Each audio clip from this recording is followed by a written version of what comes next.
Now, when I was little, my mother had a rule that if you did something wrong but told the truth about it, you wouldn't get into trouble. For me, it wasn't always easy to tell the truth, especially when there was no way my parents could find out what I had done unless I told them. I felt like, well, if I told my mother there was about 50% chance that I would get punished. But if I kept it to myself, then there was 100% chance I would get away with it. Yeah, so I kept my mouth shut about the stuff I did wrong. But my sister, my little sister, did the opposite. Now, she would always own up whenever she was naughty, and my mother would always keep her word and let my sister off the hook with almost no punishment. Now, one day, when my mother was out, I decided to nip out to my friend's house to watch some movies, even though my mom had asked me to stay in and do my homework. Now, I knew exactly when my mom would return from Bible class, so I knew exactly what time to be home by. Now, on my way home, I saw the local campus Kokonsa driving past me. As soon as I saw her car, I knew this woman would tell my mother the next day that I had been out. To leave me in no doubt that she had seen me, she actually stopped and asked me about my mother. Kojo, so I knew I was nabbed. So I decided to try out my mom's honesty policy and see if it got me off the hook.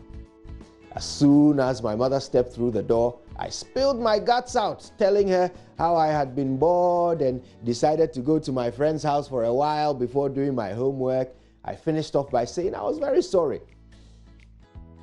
To my surprise, my mother went to the closet, took out the dreaded cane, and that day I got the thrashing of a lifetime.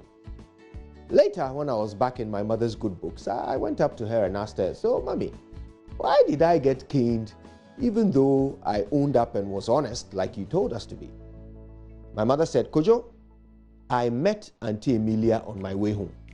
She told me she had seen you, so I knew you only owned up because you expected her to tell me. That is not honesty, Kojo. That is strategy. And that is not what I'm trying to teach you. An honest man tells the truth not because he has to, but because he wants to." Now, today, people don't tell the truth unless they absolutely have to. Actually, it's more pervasive than that. We don't admit the truth to each other or even ourselves about anything. Wives don't know how much their husbands earn. Husbands don't know which of the kids are actually theirs. Parents don't know what their kids get up to in school. Kids don't know that their parents went through the same troubles and broke the same rules when they were kids. Bosses lie to their staff about company finances. Religious leaders lie to their congregation about the scriptures. Governments lie to the people about the economy. Doctors lie to patients. Workmen lie to customers. The police lie. The press lie. Chiefs lie. Even the president lies. And not just this president. Historically, presidents lie. And these days, it's not just politicians who are able to stand in front of the world and utter bare-faced falsehood. Now, journalists are at it too.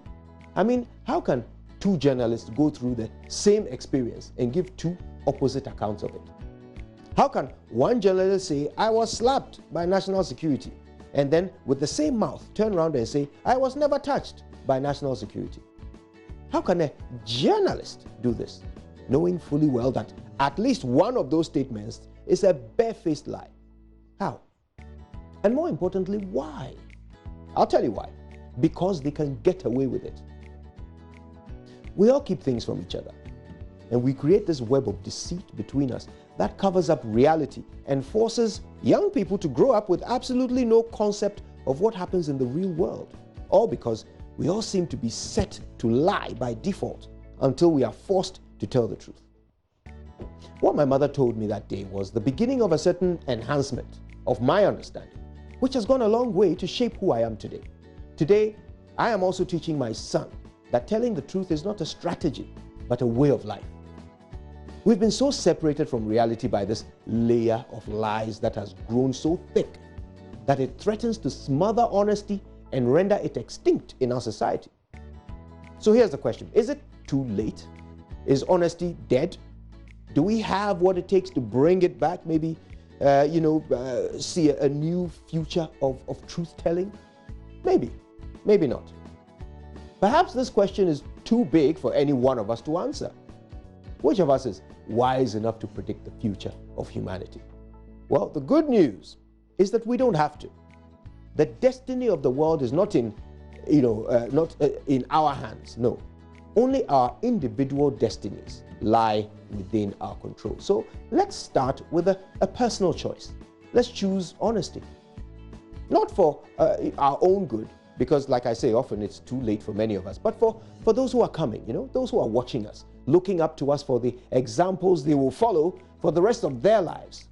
For their sakes, let's show them what real honesty actually looks like.